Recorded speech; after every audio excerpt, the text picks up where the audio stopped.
Bandwidth provided by Recursive Squirrel Interactive. Visit them on the web at recursivesquirrel.com.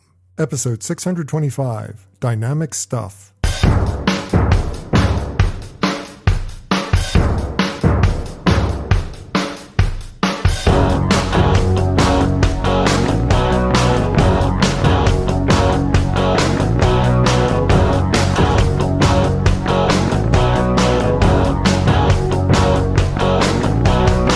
For Monday, February 22nd, 2021. It's time for this week's edition of the BeanCast, a weekly discussion about the news and issues facing marketers today. I'm your host, Bob Norton.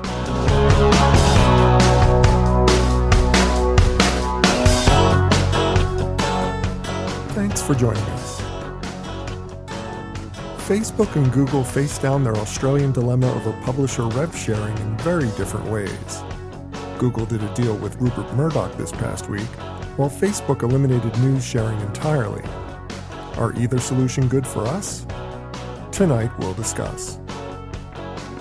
Also, how digital misrepresents results, the link between out-of-home and social, whether Clubhouse is podcasting's demise, plus this week's Fair, Fail, Foul.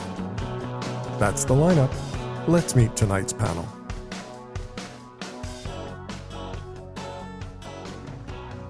Thanks for joining us for this week's BeanCast. I'm Bob Norp, and with me on the panel for this evening, we start with the founder of the 6 Pixels Group, author, speaker, blogger, and podcaster, Mr. Mitch Joel. You are a Renaissance man, my friend. Bobby, how are you today? I'm doing well. Now, also with us, we have the managing partner and marketing practice lead at CI Squared, as well as co-host of Across the Pond, Marketing Transformed. Mr. Samuel Monnie is here. Hi, Sam. Hey, Bob. Thanks for having me back. I am excited, I am energized, and I'm full of beans for tonight's show. That's a dangerous combination. I don't think I want to be near you tonight.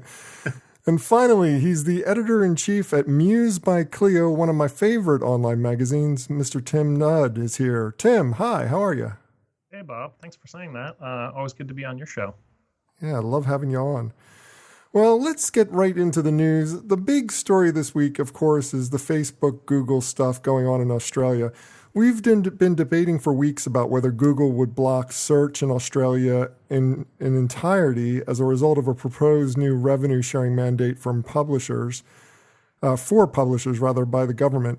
But now that the moment has arrived, Google has cut a deal with Rupert Murdoch in a kind of shady little backroom thing, while Facebook has stolen headlines for universally blocking the sharing of all news from their platform from Australian publications. That's their response. So, Mitch, who wore better? Which is the better solution? I mean, it's just like, is it better for Google to be doing some kind of backroom deal with Rupert Murdoch, who was essentially behind the legislation to begin with? Or is Facebook the better player here? Or are we comparing apples to oranges? They're very different entities. What do you think? Ooh, Bob, I feel like the Anna Wintour of advertising now. Who wore better? Ooh. Oh, wow. That's how we're starting the show?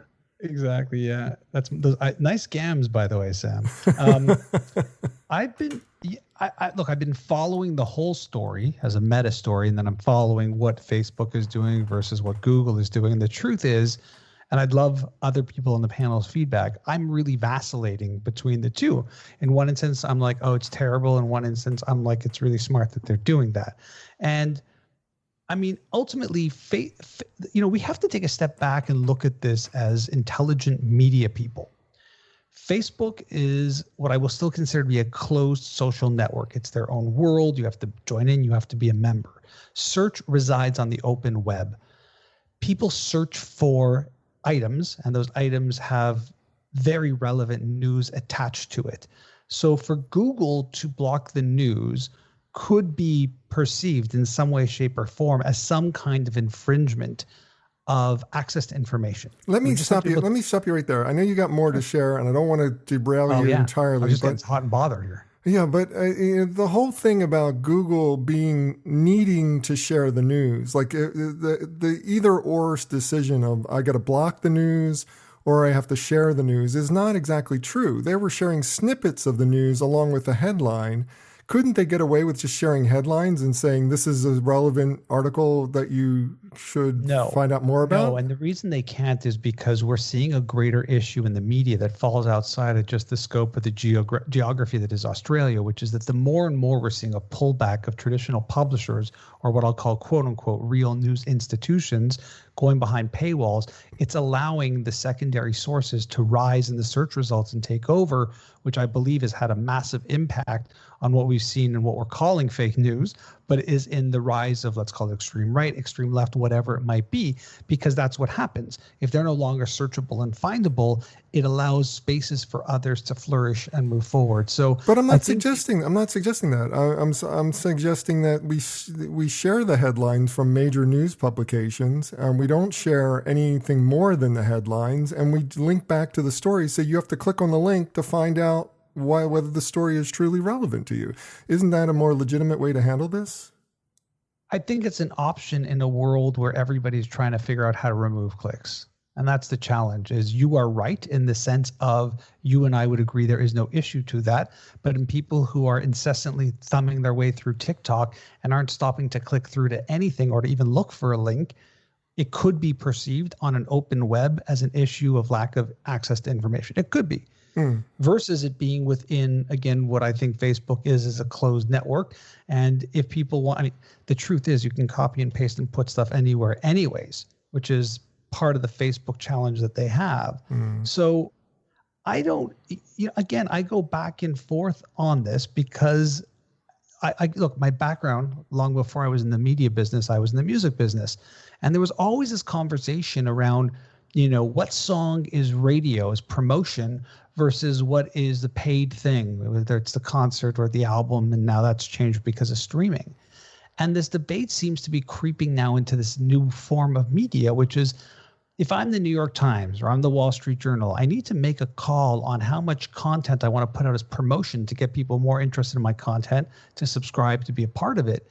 But now I also have this strange responsibility as being a conduit of honest, hopefully brokering of information and news. So it's problematic for both Google and Facebook, but my vacillating is that search is so open and search is such a fundamental part of even just a browser activity that for them not to cut a deal, to not have it be more embedded in the actual result because people won't click, I think is way more problematic than Facebook from my own perception. Fair enough. I'm acting as a market of one here. Fair enough. And I'm sorry for derailing you entirely on that little side conversation, but it was interesting to me, and it's something that bothers me about this whole thing. But people don't click, Bob. Like you can talk about how we put the BeanCast in our Facebook feeds, and people don't click. They wanted to, if we could get an embedded player into that Facebook feed, we would prefer that. And that's the same point here. Yeah, fair enough. What do the rest of you guys think? I'm going to go to Tim next, since you're a publisher. What do you think about this situation with Google? Did they do the right thing? And how do you feel about Facebook taking all news out of it? I mean, does it even matter that Facebook is not in the news game anymore? I love that Facebook. I would love if Facebook got completely out of the news game entirely. I mean, going back many, many years, I've had a love-hate relationship with Facebook. I mean, when I was at Adweek, I was at Adweek for 16 years, and we built out, our Facebook group, up to 500,000 followers. We were, and it was amazing. I mean, one story that I wrote in 2013, we got 15 million page views on that single story, all of it from Facebook. And that was, that kind of traffic on a week-to-week basis, helped us meet our traffic goals and the goals that were specified in our deals with advertisers. So Facebook was a big part of why we were able to make money for many years, but the problem, of course, is, not too many years after that, Facebook changed its algorithm and throttled the publisher's reach, and you begin to realize, and it's no secret, it's across the business. I think it's better to build loyalty to your site, to your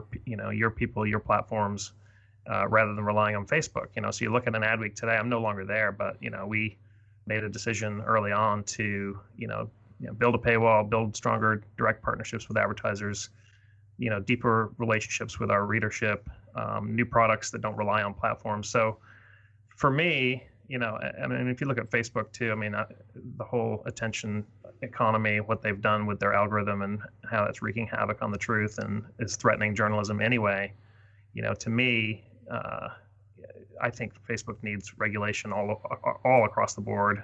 And with news in particular, it's, they've done terrible things in the news area. So, to me, and I know this is a much more complicated issue than that, but when I see people deleting Facebook and Facebook getting out of the news, I'm actually relatively happy about that. Does the absence? Tim, can I ask a question? You go ahead. No, go ahead. I'll come back. Well, I was going to say, Tim. So how would you react? We could talk about it being Clio or going back to your ad age times. If I started a magazine called Marketing 2020, I don't know, and suddenly because you were playing that game, but I'm playing the Google game, I'm just cannibalizing all of that traffic and all of that energy and potentially more subscribers away from what you're trying to do. Like how can a publisher not play that game? It confounds me. Yeah, no, you're right. I mean, it's a huge challenge. I just have to believe that if I promote myself correctly and if I'm actually have the best content and I play all the different games you need to play within search, that I will develop a loyal audience and I can grow my business that way. And these other things, I'm not sure how to guard against that. I mean, I have a relatively new site now, and we're growing by reaching out and developing relationships with everyone in the business and just trying to become a credible source of information. And, I don't have a ton of energy and time to really even deal with that other stuff other than, and I understand maybe people are going to cannibalize my content. And, I try to stay away from Facebook now, honestly now, although last year, ironically, I had a 6 million page view surge from Facebook last summer to a Nike ad that we wrote about, weirdly enough, which kind of almost doubled our traffic for the year on one story. But so Facebook, Tim, are you not optimizing for search engines then, in terms of your copy, your headlines, your structure?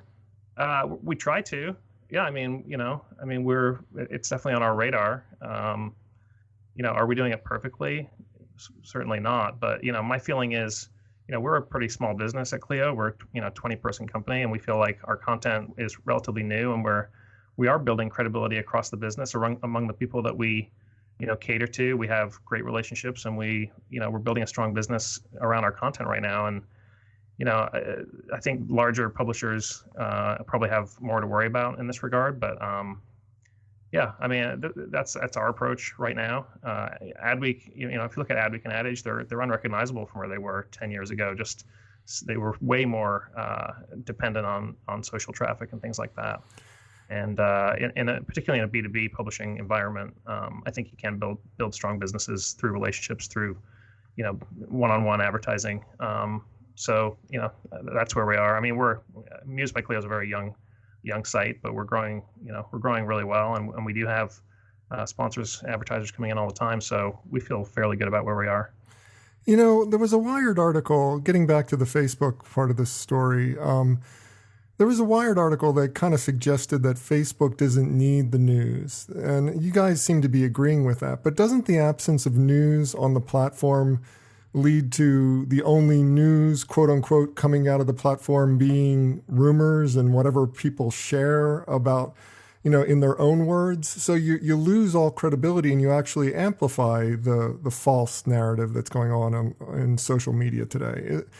That's the only outcome I can see from this, but am I wrong? Maybe Sam can weigh in and maybe give his thoughts. Well, the first thing I'm going to say is Facebook's a $750 billion company complaining about how this is all unfair, which for me is disingenuous. Secondly, I feel for their comms and marketing folks and all the stress and the reputational damage that their people have to do on a regular basis. And fourthly, or thirdly, I don't see Zuckerberg, apologies for not, addressing him correctly, Mark. I don't see his ego backing down from anything. So as I'm listening to all this and thinking about it, why can't Facebook just play fair and do the right thing? They're kind of saying, oh no, we've taken a broad definition of how they've defined it as news, and so we can't take part, and we're going to withdraw everything. And and they've all of a sudden become enlightened on what news is or isn't. But it kind of going back to the Wired article, but the basic premise of their thought is it proves that news means nothing to Facebook, that it's all about being an ad platform, that Google's all about it being an ad platform as well, and they're doing what's necessary to protect the ads. I mean, what gets the most traffic on Facebook is alignment with whatever your belief system is, whatever your likes are, etc. And it's not really introducing you to any new news. It's only giving you this echo chamber over and over again. So they don't need news. What this is proving is that news has never been necessary for Facebook to get what they want out of this, and that news is not what drives people to go to Facebook. Well, I'd say that I disagree with that. That interpretation. What they want is news on their terms, and knowing and seeing that the Australian government has said, hang on a minute, you got to pay for stuff or you got to do stuff in a certain way. They've said, nope, we're going to do it the Facebook way or no way. And now we become enlightened. We know what news is. You've defined it so broadly that we don't want to play this game. And I just couldn't get to the crux of what was so abhorrent or so contentious that they wouldn't sign up. And the fact that obviously they thought they had Google as allies in the fight, and then Google kind of did a side deal was quite hilarious. But Google had to, right? Because they're the highway, they're the main street, whereas Facebook's the building or the building on the side. So you need the street, you need the highway, which is what search and what Google is. Yet they have to cooperate. I don't think Facebook do. But equally, I'm trying to figure out why did Facebook make this such a fight that based on what Australia said, we're gonna fight them on that battle. And I just thought this is just adding fuel to the fire of how Facebook needs to have some structure that is imposed by governments and by other entities, because they seem to pick and choose their fights, but they don't seem to do it on what's best for the audience. It's clearly what's best for their bottom and top line.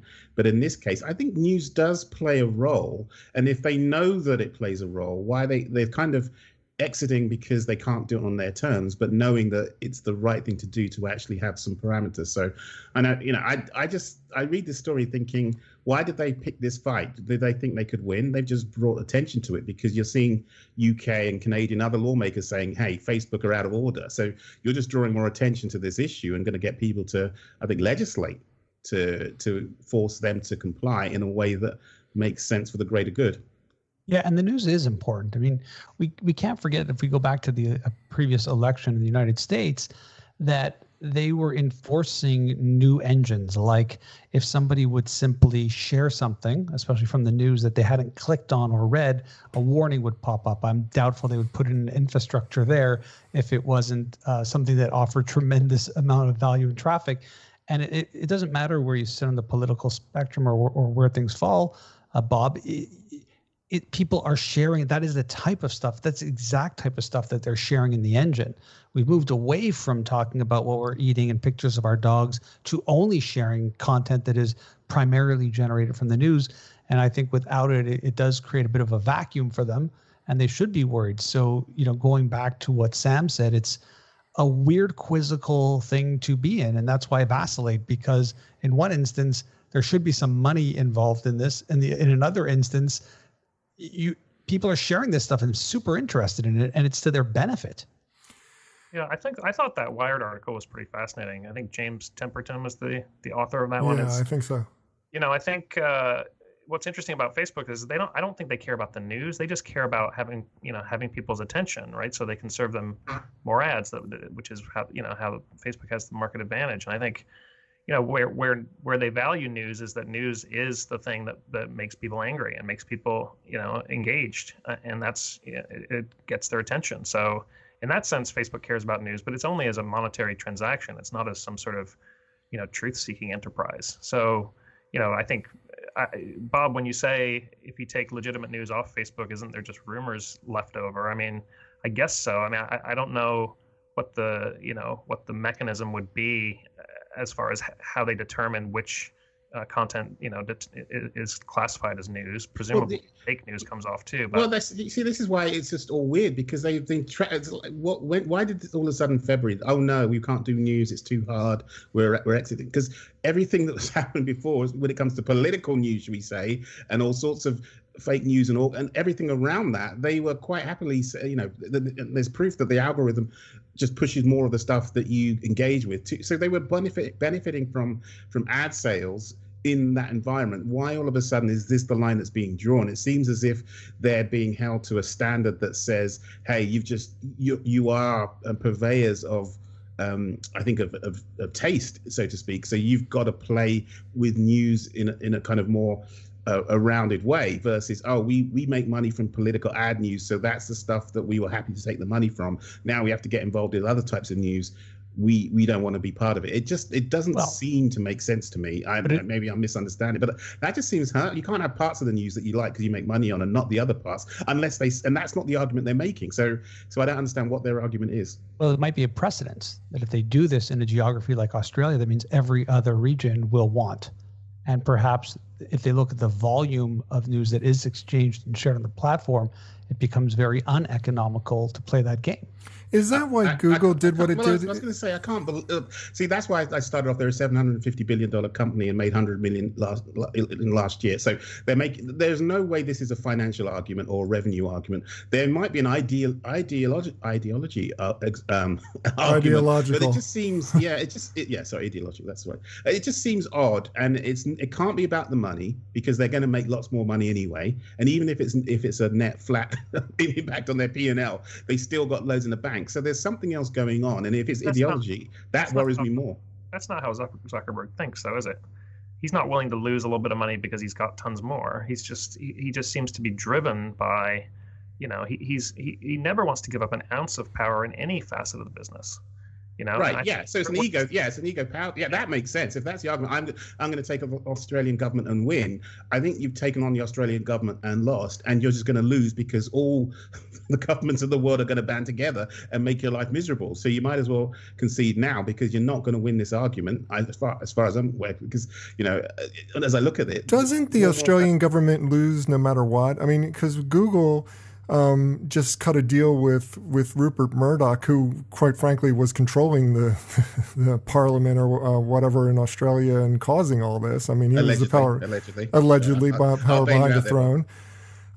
So they just cut a deal with them. So Australia doesn't have any control over this. Rupert Murdoch has control over that. And then when it comes to Facebook just took news out. So the government of Australia has hung the dry here. They're not getting anything, really. I mean, it's like out of this experience. They're not protecting their constituents. They're not protecting their publishers.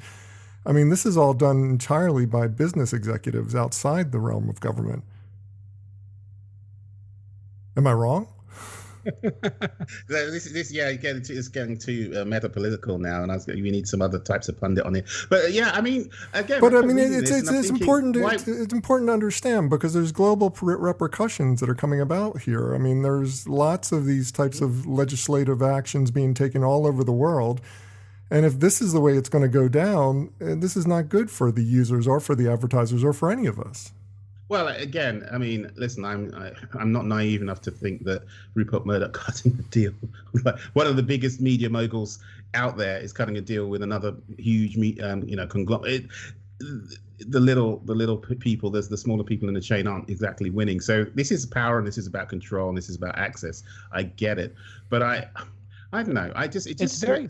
But it is very clear in the news, if you read it, Sam, that they're talking really about how this impacts at a major level the more local players. I mean, yeah. So it does speak to the fact that when you do have deals like this rolling in, the impact is that the smaller players may not be able to play, and essentially what you have is more monopolistic activity rather than it opening it up to a difference of opinions or difference of perspective in the news. So there is impact that happens because, you're basically, if you're Rupert Murdoch, you're essentially blocking others from accessing the pipe.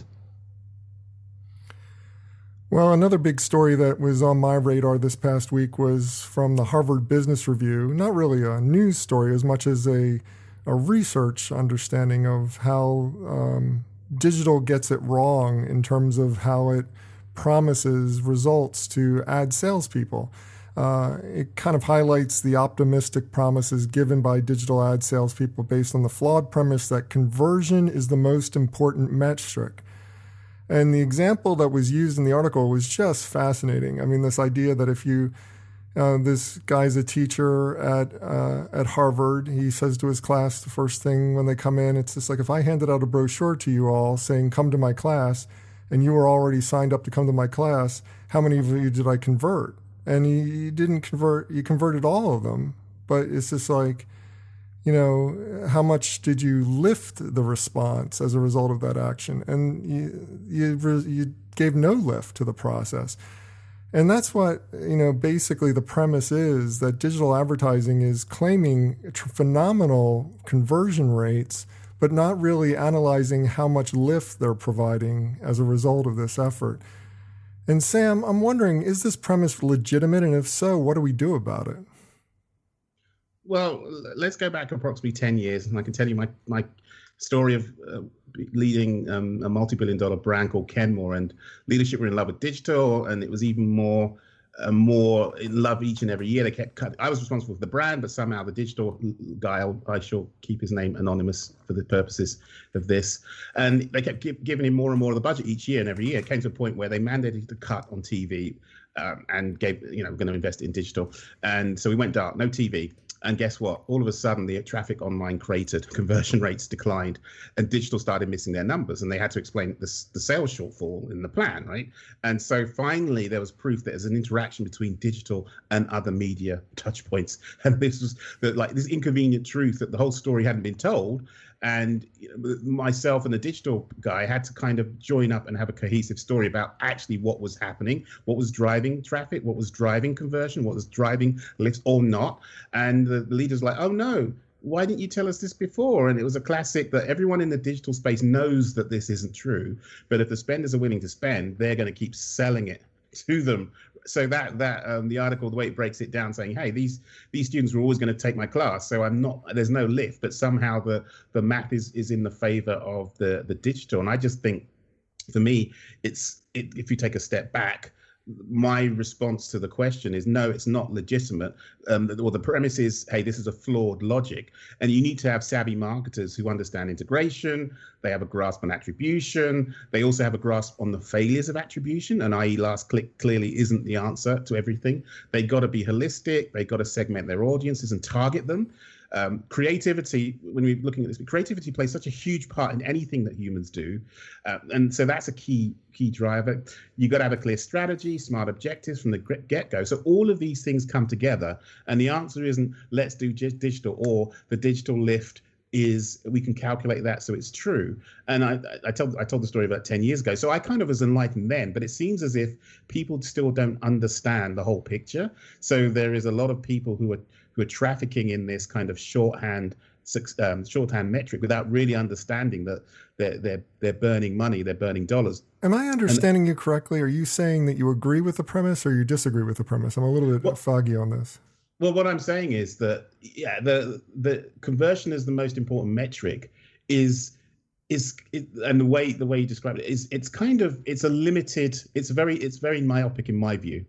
Right, exactly. And I probably did a piss poor job of setting this up, so it's just confusing. And that's why I wanted to get to the heart of this, because, I mean, what's going on in the industry is we tend to look at conversion as the most important metric, but lift is the most important metric. And that, you know, it's just like conversion takes into account all the things you're talking about, other types of media, other types of engagement, interest on part of the consumer. And social media and digital mediums are really good about finding the people who are already interested and getting them to buy now. So converting them, but not really lifting your brand in the eyes of other people who might be interested and could potentially become buyers. I felt the article was completely misleading. Okay, good. I started selling traditional media in the early 90s, and I sold my first digital asset in 1998. So I'm dating myself, but I'm trying to set a precedent for the fact that I've been doing this probably longer than most. I was selling search before Google existed, to put it into context. And this idea that the internet promises conversion has to be one of the most antiquated perspectives on even approaching what it can do that most media companies, whether they were digital or traditional, in the past, I'll call it 15 years, have let pass. The truth is you have an ad, and that ad is going to do one of two things. It's going to be a direct response to trigger some form of action, or it's going to be an act of branding or creating attention. It's all it's ever been. Now, we put a heavy response on the direct, we put a heavy aspect on the direct response side of it. But if you spoke to any traditional marketer, you would want to have more of an even keeled balance on the ads you're running for direct response versus the ones you're trying to do for branding or attention. And if you look at the example that they're talking about, which was very dramatic for the world, but not for me, was the whole P&G thing. The fact that they slashed their digital spending and they noticed no change. And it go, so clearly internet advertising is the same as the old John Wanamaker line that I know that my advertising works half of the time. I just don't know which half. And it's, again, not true. We just have a new level of technology that allows you to do things in a myriad of different ways. And I can tell you from the early days of online advertising, we were really clear that none of this direct response conversion stuff was going to hold much weight until we could get the major CPGs and brand advertisers into the game. When they saw the value in creating an ad that had the pure purpose of creating attention or story building or a form of branding, that's when digital advertising would really transform. And by the way, it did. I mean, it did. It's taken over almost every other media format. Why? Because we have billions of people connected on this platform. So to start off with the premise that the only action of digital advertising is either a conversion or a lift, I think is absurd. It just doesn't make any sense. It feels, I actually looked at the date of the article because I was wondering, is this from like the early 2000s? I see what you're saying, and I mean, obviously there was an agenda in the article, but I thought that the basic premise that we're depending upon digital ad salespeople telling us we've got this incredible response rate and this incredible conversion rate doesn't really look at the entire funnel of the process, and they're ignoring what I felt like this article was more addressing the way that digital is sold and not so much the effectiveness of digital.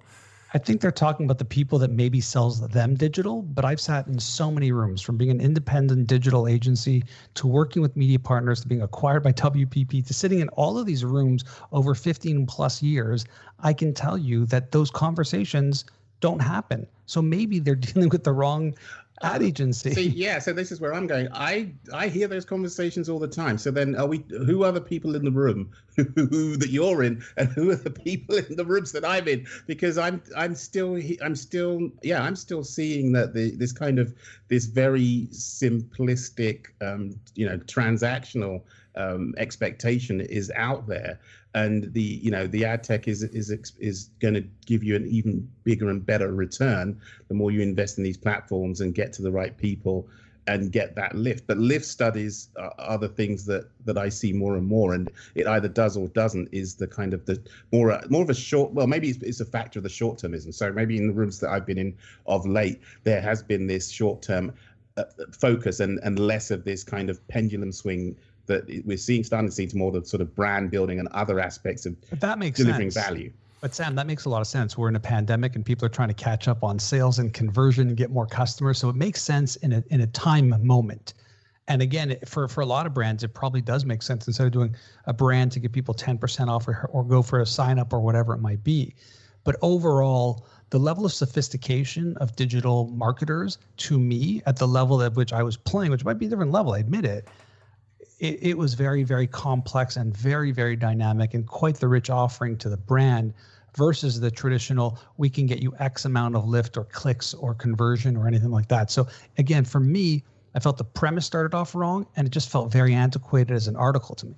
Okay, let's just assume the article sucks. Okay, I'm willing to go with there. But I'm wondering what kind of recommendations would you offer in terms of how does marketing strategy and measurement need to evolve, both in digital and holistically across all the platforms that you're advertising on, so that you get the kind of results where you're not only getting the conversions you need at the end of the pipeline, but you're also getting lift and interest in filling out the rest of the customer life cycle. What are your thoughts? Who are you asking? You're asking me. I can talk about it. I mean, the whole panel. I mean, if you want to go first, that's fine. Yeah, again, You have two actions. You have direct response or you have branding. What percentage do you want to put on both? And typically a logical brain would say do about 50-50, but the aggressive brain that just needs to hit those numbers every quarter is going to go as much direct response as you can. You're going to have to figure out the difference between the two. And then you're going to have to do the hard work of being a media entity, which is where will our message most resonate? Am I speaking to the right audience? Like, put the data aside. You don't need more than 4 or 5 data points to sell whatever it is you're selling in this world. And in the world of digital, they exist. They exist somewhere. And I would argue that even in the most deepest of niches, the discernible market is usually 10x to what the prospect might think it is. Tim, anything you want to add to this? Well, certainly the maze of digital is not my specialty for sure. All I know is I bought a Solo stove on Black Friday, and every other ad I got on Instagram is why I should buy a Solo stove since then. That's just terrible retargeting. It's not working, but yeah. I think like Mitch said, I believe in, the branding side of things plays a huge role in this. And I do think, I wonder if the Wanamaker quote will ever go out of style, honestly, because there's always going to be some question marks, around why someone was converted to a sale, right? I mean, it's hard to track everyone's moments of their media intake across the board. Well, soon we'll have the neural interface, and then we'll be able to read everybody's mind, and that'll take care of everything. So we'll have that. That still won't work for some reason or other. Some reason or another it won't work, that's for sure. Well, out-of-home advertising is continuing to experience a somewhat surprising renaissance, in my opinion. I mean, especially given COVID and the pandemic and all the situation with people not traveling, you'd think that out-of-home would be kind of dying, but it continues to do well. And the drum posits, it's all about the gram, basically. Out-of-home alone is not necessarily a good strategy. It could work, it could not work. It's effective or it's not effective, depends on a lot of factors. But out-of-home that's built for social sharing is a clear winner because it gets that amplification, and that's where the real traction for the ad finds legs, if you will. So, Tim, what do you think about this premise, and how is it shaping creative strategy in your view? Yeah, I mean, first of all, I love out-of-home. I've always loved out-of-home creativity. I think there's something Me too. about billboards and installations and things. Actually, Steve Simpson, the creative director, longtime Ogilvy guy, he wrote an article for me back in 2004 at Adweek where it was all about how great outdoor advertising is, and I can quote a little bit of it for you. He called it a democratic medium where a quirky museum or a budget-busted zoo can stand right up next to an outwit, a multinational marketer. It's also the place where big marketers can boil down a message that even muddled-brained middle brand managers can't bloat, and it gives street cred and relevance to brands that maybe no other medium can. And, honestly, first of all, I think that's all true, and I've thought about Steve's article a lot over the years, and I think what's interesting about social is, out of home primarily is static visuals, so they have this sort of meme-like quality that's perfect for social sharing. I also think, as the world gets more virtual, that stuff that just exists in the world has a power to it online that people want to look at. And so, as far as creative strategy goes, yeah, I mean, I think when people do great outdoor, a great idea is to photograph it properly and get it out there into the social sphere, just because, it is very shareable. It's not like a TV spot where you have to spend 30 seconds or 15 seconds sort of to get it. It's just an immediate sort of click of the fingers. And I think a lot of advertisers are going so far as to, create it for social. I mean, it's almost certain executions you see, they're not intended for the people on the street. They're intended for the internet. And a good example of that was, I think in Brazil a few months ago, they did a billboard for some vampire TV show that, at dawn it caught on fire, as though it were a vampire itself. And this was, they did, you can tell they did this just for the case study video and the photos, and they probably went in at 3 a.m., set it up and took it down at 9 a.m. I think it's that sort of thing. And the other thing I would say, I think this sort of sharing the hyper local, globally is something that's actually not limited to out of home. I think sometimes you see TV spots that are placed in limited markets. just for the PR buzz. I think, was it Buddy Lee, the Lee Jeans campaign way back probably 20 years ago, that sort of pioneered that approach where they aired a few spots kind of overnight, I think in Minneapolis or something, and they got shared online as this sort of, what happened? Did you hear what happened in Minneapolis, last night? It's a sort of, I wouldn't say FOMO, but I would say, some sort of, there's interest globally in what's happening in certain places, and out of home, I think, harnesses that energy. And then you even look at stuff like Twitter's recent billboards that they did about, how horrible 2020 was. Those were super shareable online. And there's sort of the irony there of a social network sharing its own out-of-home ads. Spotify did a similar thing. Every holiday they do those cool billboards that take user data for the year and sort of turn them into fun headlines. So, yeah, I think out-of-home is a great medium, and just for creativity alone, and people always want to, they always want to check out great creativity, which is, I think, why they do well on social. Yeah. There's the piece was going on about, and as I was reflecting on it, this whole interaction between out of home and social, and again, we're recording this in the midst of the year into the pandemic, and there just seems to be a bit of nostalgia and a bit of yearning for having reasons to be out of your home, right? So for a lot of people, this stay at home and these lockdowns have been really forcing people to be more on their digital devices, and there's this talk of like this digital burnout, and the interaction with outdoor and those platforms. And but as I'm listening to this, I'm just thinking there is a huge room for creativity, and I think especially in digital out of home really opens up a whole era of creativity and storytelling, and seeing more and more of that. I'm not thinking of Times Square, which tends to be a disaster on your senses, or in certain places where it's just an overload of signs and messaging. But I go back to which campaigns stand out, and how do we as humans sort of interact with them. And there's data saying, hey, actually, the sort of the burnout from digital is growing, and there's, I think, some research I was looking at, I think it was from the out of home industry research, but they were talking about, hey, this burnout is happening and people are looking and engaging more, and there's actually more interaction with those platforms, and there's especially in a COVID environment, these kind of contactless interactions, QR codes, tap and pay. So there's stuff that's working together with digital in a creative way, and certainly in the society that we're in, and this sort of pent up demand where people are actually going to be out and about in different spaces and airports and all these things. So I think for brands, as they think about their strategies coming out for the next 12 months, there's definitely ways to play into creativity that taps into our experiences over the past 12 months and bring it to life in a more dynamic way, and not just do everything digital and social, but actually use outdoor as part of the mix.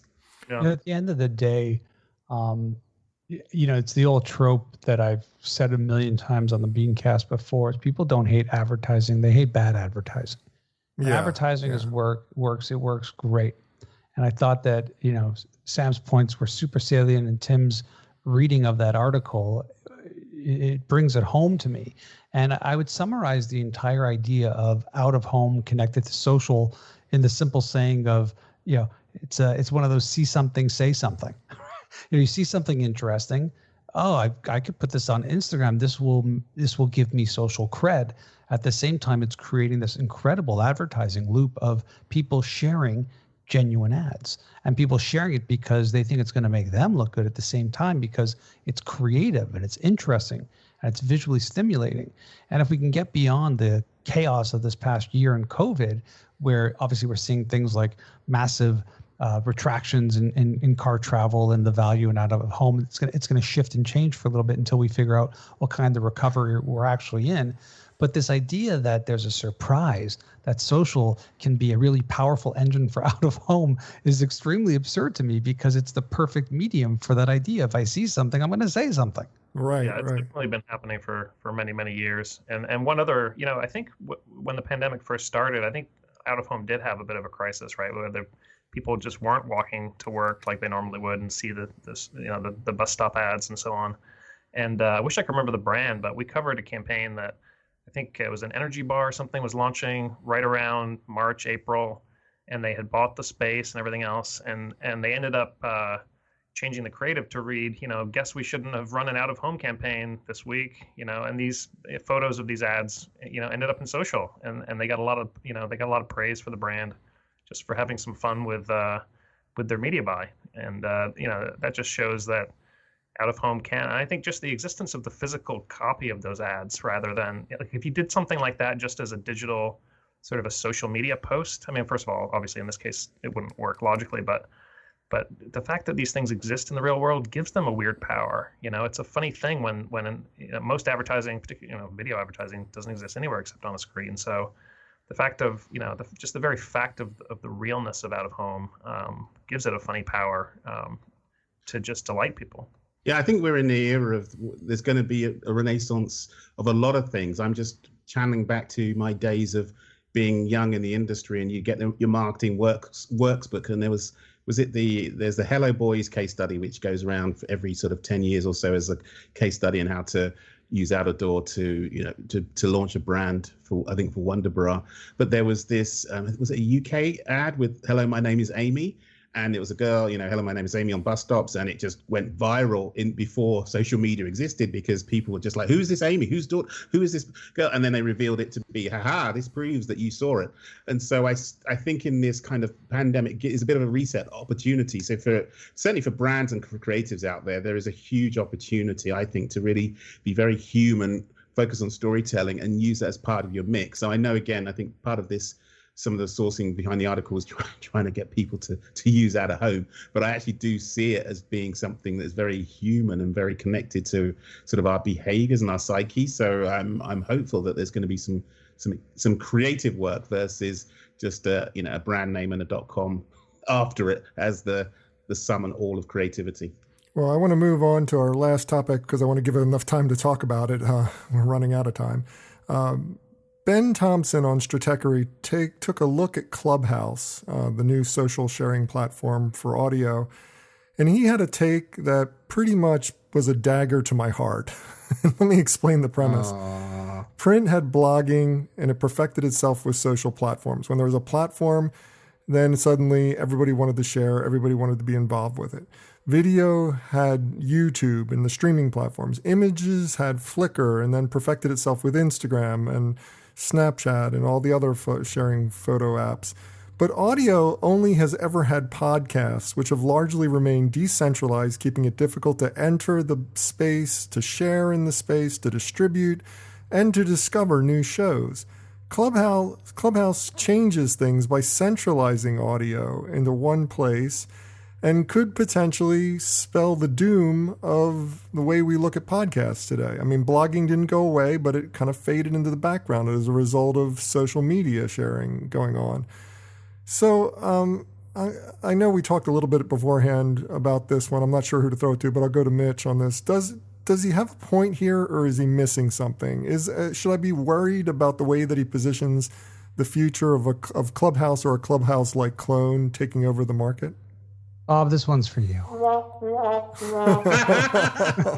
Look at that, Mitch. Live sound effects. I love it. Can I find one? Hold on. I'm going to go mute for a while. I'll find one. Suddenly we're on a morning zoo. Where did this happen? You've lost control, Bob. It happens at the end of every show. Look, I've been podcasting longer than you. I started in 2005 or 6 with over 700 episodes every Sunday. It's the longest running business podcast, hands down. I challenge anyone to prove me wrong. So I've been spending a lot of time on Clubhouse in the past little while, and I've been really, really enjoying it. And I think Ben's article goes back and forth without really, I mean, he has some good examples, but they often don't flush out well. So the way I would explain it is this. You curate your guests, you curate your content, we record it, and you put it out essentially live. I mean, it comes out very, very quickly from when it was recorded, and it's very fresh and it's very, very new. But it's not a live show where you can bring in audience members or start it just on the fly and have it broadcast to the world. So Clubhouse is adding in the real live element that we've missed traditionally in the audio world. but it's not fully accurate because you do get things like this in other platforms. One is we've had Discord for a while, so it's not like Clubhouse reinvented something. Discord has had a $7+ billion valuation for years and is essentially a more fully featured version of what Clubhouse is. So this idea of centralized audio also seems a bit absurd if you look at things like the iHeartRadio app, where you're getting things like live radio, pre-recorded radio segments, podcast directory, and other audio formats. If you look at the NPR app as well, now that's only NPR content, but it's a very, very diverse content from just different forms of media, including live. So I don't know if it was fully formed out. And by the way, I shared this article. I love this article a lot. So I think the important thing to really focus on is right now, Clubhouse, or what they're calling this world of social audio, is allowing for live to blossom. But the thing is that just because you make a media format easy doesn't make it good. And so, as I like to say in this business of talking, which I do on radio, I do on my podcast, I do here, is talk is hard. Talk is really hard. It's really hard to moderate these groups. It's hard to start one. It's hard to maintain it and go. So when I see Clubhouse, and I'm very, very active in it, what I see is what I saw day one of blogging. Because we have it, everyone's going to write. But then when something else comes along that's more inclined, or they realize how difficult it is to do, off they go. But the premise I'm seeing here is that, yeah, writing's hard, but it's easy to tweet and it's easy to post on Facebook. So people do it and plenty, and people would rather go to those platforms than go to blogs to read anymore. Most people don't have audience. And the thing for Clubhouse to succeed requires audience. It's a very different game.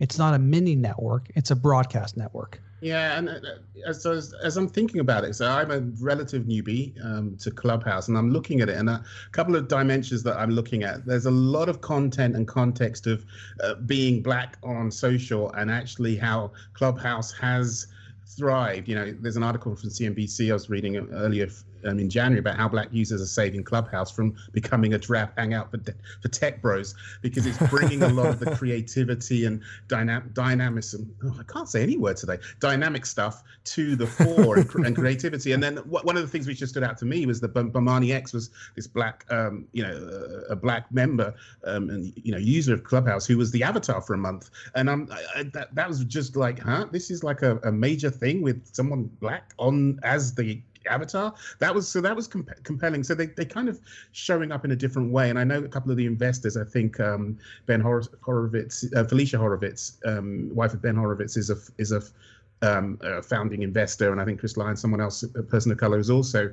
who are both black, sort of investing. So it feels different.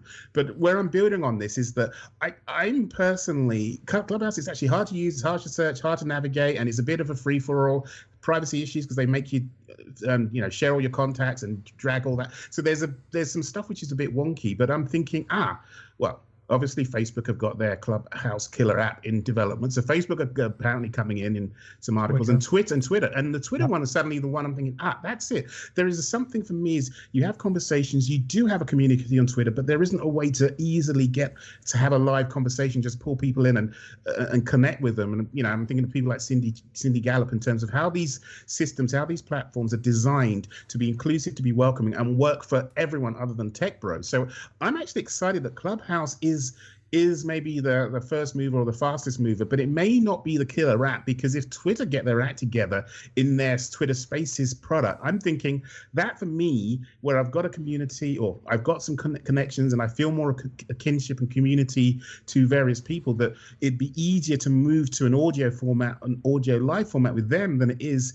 sort of being in the Wild West and being a newbie in Clubhouse. So I think there is something in this product, but I'm not putting all of my eggs on Clubhouse being the killer app. And then as a marketer, I'm just hoping that brands don't hear, oh no, we've heard of Clubhouse, we need to be on there, let's have our Clubhouse brand page, because people are going to want to hear our brand talk. It's going to go down that path. And there's a great piece I think I saw in The Drum by Samuel Scott, which is called the playbook of how they're going to, Clubhouse is going to open up, it's going to get more functionality, it's going to create some business accounts, then a business rooms, then they're going to have like a listing, and then all of a sudden, oh no, we're going to kill the business listing because we're going to force you to buy ads. And then it's going to be, hey, ta-da, we're a business ad platform for private rooms where we charge you. So there is a monetization model, but I'm hoping someone like Twitter will figure it out, because I would be much more active and I'd be much more excited about that in terms of my need. And I think there's just more people out there who would buy into that.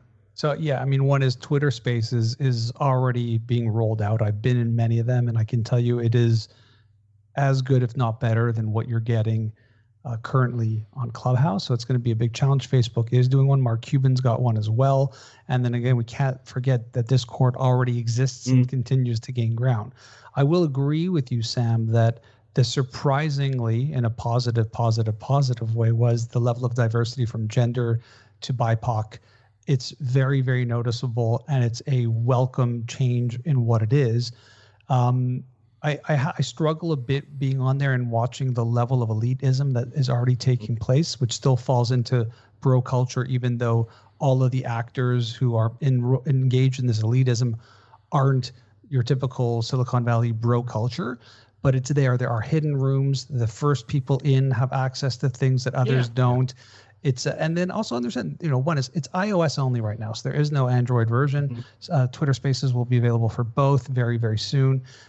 There's no desktop version. It's very, very limited. It's invite only. So there's a cap of each room. It used to be 5,000, now it's up to 8,000. But still, 8,000 ain't much. When you go look at the average person's following on LinkedIn, they usually have 10, 12,000 connections there. So it makes it problematic. And the other thing I see in terms of brands and individuals and its ability to compete with podcasting in a negative way is you're basically invisible on Clubhouse. So you can come in and see how many followers I have, but you can't see historically what I've done and what rooms I've been in and how big they were. And you can't see anything forward, meaning it's live radio. I could suck tomorrow. I might not be hot on the mic tomorrow, and it just doesn't work.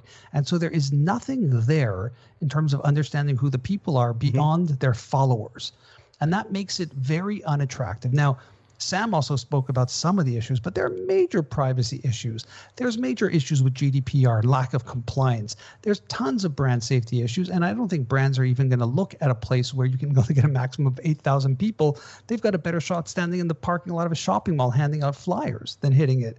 So very, very popular. Interesting that it's got $1 billion valuation. I'm active in it. I love live radio and my ability to go on and be hot. And I just recorded my last episode live in Clubhouse with Jeremiah Ouyang.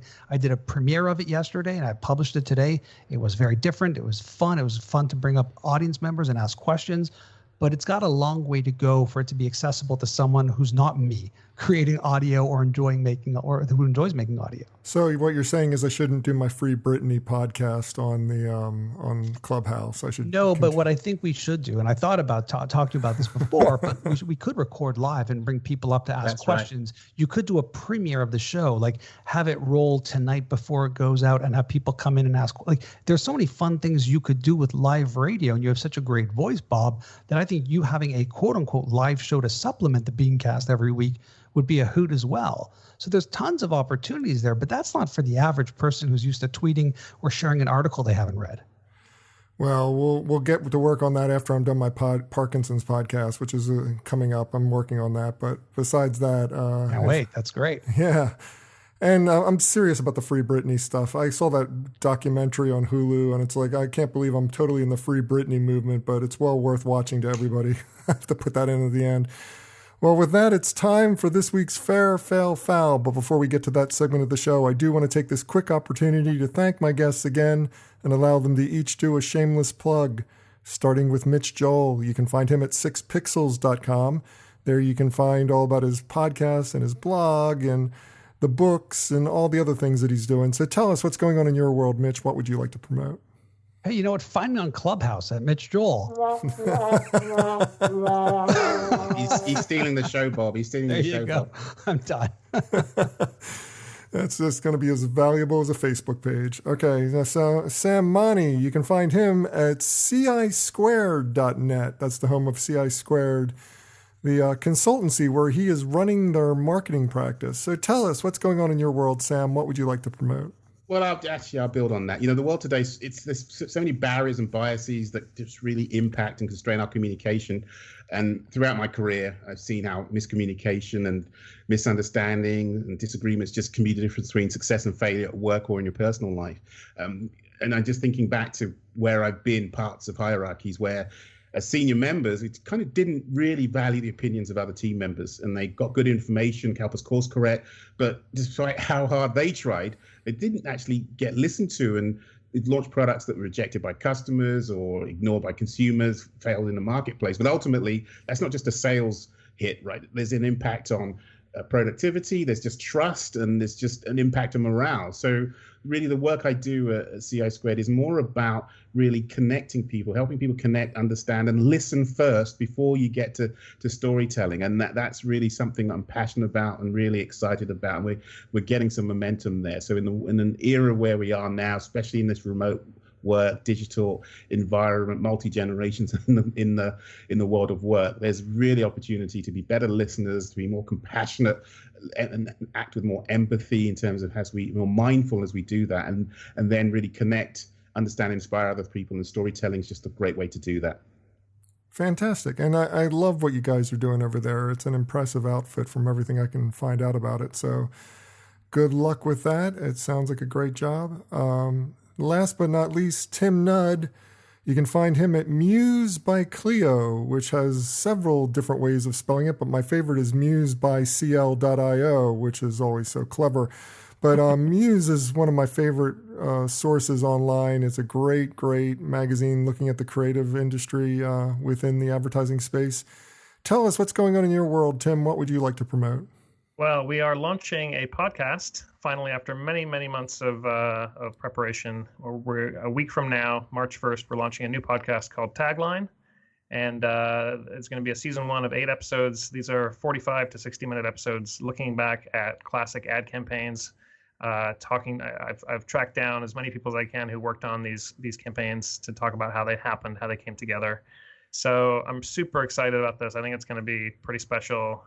We've got most of the episodes for season 1 finished already. It's a heavy lift per episode. It's like a narrative style where I kind of tell the story and fold in audio from everybody. So we're doing that. And as part of that, we're going to have a advertising trivia game show on Clubhouse, probably starting the second week of March as well. So those 2 things are fun. And the third thing I wanted to say, we have a series in the works too called Black Tea, which is Michelle Lawrence, lovely Black executive in advertising. She's going to be hosting a new show for us, a video show, all about Black women working in advertising.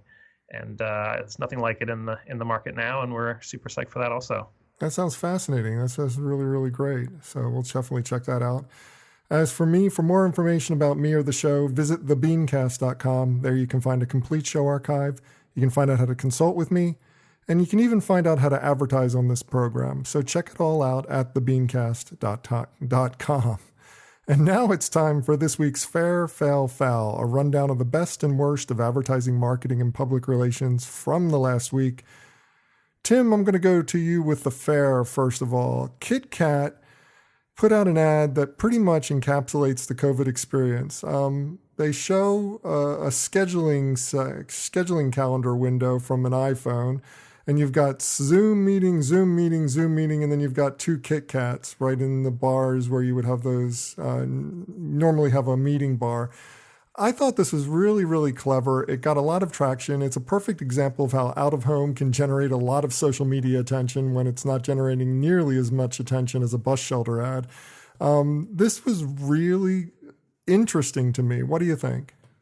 I loved it. I don't think it was actually produced, right? I think it was a student work or a spec work. I don't think Kit Kat was produced it. But super fun idea, and I agree. It's a great example of out of homes, stickiness and social. The OCD part of me said, I don't think it would take an hour to eat the Kit Kat. You see, that was the other thing is that I'm the Brit, so I'm thinking, but I like Nestle's Kit Kat from the UK, and just like the version over in the US isn't really my thing. So I was overanalyzing it. I don't know if that was just the ad people or the people in the real world thought it was awesome and funny and a great fit. But a great visual solution. I think super clever. Yeah, it definitely made the rounds around my social media feed. All right, for the fail of the week, Sam, Facebook is fined in Italy again for misleading users about what they do with their user data. You'd figure after all the different lawsuits, after all the different breaking of government regulations over there in the European Union, you would figure someone would get a clue at Facebook and try to make a little bit of a change so that it doesn't make these mistakes there anymore, but it continues to run afoul of regulation over in the European Union countries. So what do you think about this one? Well, firstly, I think Facebook should get their checkbook out and sponsor this section of the show, because it could be fair, fail, foul Facebook. And I think that could be a running segment. Oh, you think I need a fourth one just for Facebook? And a couple of $1 million should buy that spot, right? And in fairness, that they're paying €5 million for this fine. I think I found that last 2020 their FTC was after $5 billion, and with their $100 billion revenue, this is really a rounding error. So I think they should use that fine money to sponsor this section of the show, Bob. And I think that would be a win-win for them. Now, the foul of the week, I'm a little bit divided on this. I was originally going to go with Google, who apparently has been allowing advertisers to block non-binary people from seeing job ads and apartment listings, etc. This is an ongoing problem with all these self-serve ad platforms, so I'm not so sure it's the biggest foul. For me, the biggest foul of the week is the impact of SAG-AFTRA entering the creator-influencer space is starting to have its repercussions. And you could understand, Mitch, if they were going after protecting the rights of people online who are doing content from the big publishers who are taking all their money. I mean, that's what unions are supposed to do, right? But in this instance, it's just pretty much getting a piece of the cut from influencers, saying if you want to play nice, something bad might happen to you if you don't play nice with us union people. And it seems kind of heavy-handed the way it's going down. What do you think? You don't want to say something bad about the unions, because what can happen to you when you say something bad about the unions? But what do you do when you don't really like the unions? I know. It's a very complicated mess, because you also have a world where these creators want to be a part of this union because they feel it in some way validates their work. And it's a very confusing place to be. You want unions there to really protect your rights, people who don't have rights. If these people are out and about and doing things on their own and building their own business and don't want to unionize or be a part of a union, I'm not sure I understand the play here. Well, it's interesting to me. There's one second, Sam. There's an interesting caveat to this story. Actors Equity, which has no real affiliation with SAG-AFTRA and is basically the theater union for actors. A lot of these people have been put out of work as a result of the pandemic, so they've been going online to do performances, and SAG-AFTRA is coming after them saying, "You can't do this. You got to be part of our union." And it's kind of heavy-handed the way it's going down, and it's not very pretty the way it's playing out in the marketplace. Sam, you were going to add something? I think I was going to add some more flippant comment, because I was going to go down the path of, I took it as this could mean more categories when it comes to things like the Oscars and the Emmys and influencers being part of that, and not even being facetious, because that would be so relevant and so current. So you could actually bring a lot of engagement and a lot more interest in those kind of more stodgy, stale communities with this audience. But yeah, there's kind of obviously a more serious piece behind it. So I won't make my flippant comment. Oops. Well, have a suggestion for this list or just want to discuss it? Comment online. Use the hashtag FairFailFoul. That's #FairFailFoul. And that does it for this week's show. If you'd like to subscribe to this podcast, visit our website at thebeancast.com and click on the subscribe link. If you're an Apple Podcast listener, we've also provided a direct link to our listing there, or just search for the BeanCast in the podcast directory on the Apple Podcasts app. And whichever podcast directory you use, when you subscribe, please leave us a review. Got a comment? Have a question? We'd love to hear from you. Just send your emails to beancast@gmail.com. Opening theme was performed by Joe Seibel. Closing theme by C-Jax. Thanks for listening. I'm Bob Norp. We'll be back again next week. Hope you'll join us then.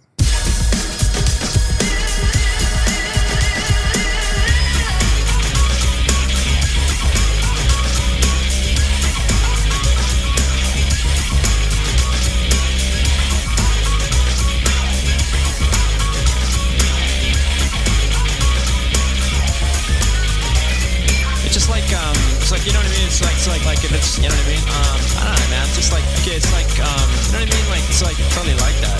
It's like, I don't know, like if it's, you know, it's like, you know what I mean? Yeah, it's just like kind of, it just seems like it's just like almost exactly